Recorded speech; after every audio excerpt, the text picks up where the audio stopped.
السلام عليكم. الفيديو ده فيديو كده سريع، كنت عايز اقول فيه كام نقطة معينة كان نفسي ان انا اطلع اقولها لكم من زمان. فرق كبير جدا ما بين الزعل والاكتئاب. هكرر تاني، فرق كبير جدا ما بين الزعل والاكتئاب. عارف ايه الفرق بين الزعل والاكتئاب؟ تعالى كده اقول لك كام نقطة فرق كبير ما بين الزعل والاكتئاب، واضغط قوي ستريس قوي على الزعل والاكتئاب. الزعل اولا، لا خلينا في الاكتئاب الاول. الاكتئاب اولا، الاكتئاب مش هيخليك تكتب بوست على الفيسبوك تقول لي انت فيه مكتئب، دي اول حاجه. تاني حاجه، الاكتئاب عمره ما هيروح بخروجه وشله صحاب، تمام. تالت حاجه، الاكتئاب ما بيروحش ببيتزايه ولا بشوكولاته ولا بمفاجاه ولا بسربرايز بارتي ولا الكلام ده خالص.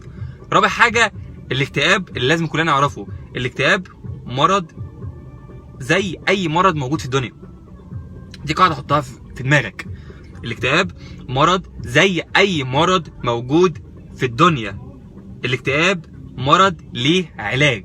مش معنى ان انت مكتئب يبقى انت كده خلاص اخر الدنيا، لا. الاكتئاب لو ما تعالجش بيوصل لمراحل تانية كبيرة. انت ممكن توصل لمرحلة النهائية فيها ان انت خلاص، ان انت تبقى ميت بالحياة، ان انت تقفل نور اوضتك عليك وتقعد كده في الاوضه مش عايز اي حاجه من الدنيا تاني. الاكتئاب ما بيخليكش حاسس بالدنيا اللي حواليك. الاكتئاب ما بيخليكش حاسس باي متعه انت بتعملها او اي حاجه موجوده انت حاببها. الاكتئاب بيحولك لشخص تاني انت مش فاهمه. الاكتئاب بيخليك قاعد مش عايز تخرج، مش عايز تتكلم، ما عندكش الفيلينج او الشعور للحاجه اللي انت كان عندك فيها رغبه زمان. الاكتئاب بيخليك طول الوقت خايف، بيخليك حاسس ان انت هتموت، بيخلي اقرب الناس ليك بالنسبه لك ان انت مش عايز اي حاجه تحصل لهم او خايف عليهم. الاكتئاب بيوصلك لمرحله من القلق والخوف، والقلق والخوف لما بتوصل لمرحله فيهم بتوصل لنتائج عمرها ما كانت كويسه بالمره. الاكتئاب عمره ما هيتحل الا بالعلاج. العلاج عن طريق حاجتين: الادويه، تمام، والدكاتره النفسيين يعرفوا الكلام ده كويس او هم الادرى. لا الادويه، يا اما بالاستشاري النفسي اللي هو بالكلام. الاكتئاب ما بيروحش في جلسه ولا 2 ولا 3. الاكتئاب بيطول وبياخد مده طويله جدا علشان يتعالج على حسب الحاله نفسها والمرحله بتاعه الاكتئاب نفسها. اما الزعل ده هو بقى ايه؟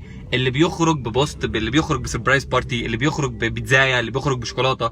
مش معنى ان انا زعلان اقوم كاتب على الفيسبوك يا انا مكتئب جدا او ايه الاكتئاب اللي انا فيه ده. كتر ما انت بتكرر لفظ الاكتئاب على عقلك الباطن بيصدقه، وبالتالي بيبدا يقتنع بالفكره نفسها، فكره الاكتئاب. ابعد نفسك عن فكره الاكتئاب وانك مكتئب، لانك لو حطيت نفسك في زون الاكتئاب صدقني مش هتعرف تخرج منه الا بالعلاج، لان الاكتئاب مش سهل. الاكتئاب حاجه صعبه جدا، انت ربنا يكفيك شرها. يعني اكتب كده على جوجل الاكتئاب، هتعرف ان مريض الاكتئاب ده بيعاني يعني معاناه كبيره جدا، وبيتمنى ان هو يرجع لحاله الزعل، ما يوصلش لمرحله الاكتئاب. اما الزعل ده اللي بيخرج باي حاجه ممكن انت تخرج نفسك بيها، اي حاجه بتبسطك لو عملتها هتروح. لكن الاكتئاب مهما جابولك فلوس الدنيا كلها ومهما جابولك كنوز ومتاع الارض كلها فانت مش حاسس باي حاجه.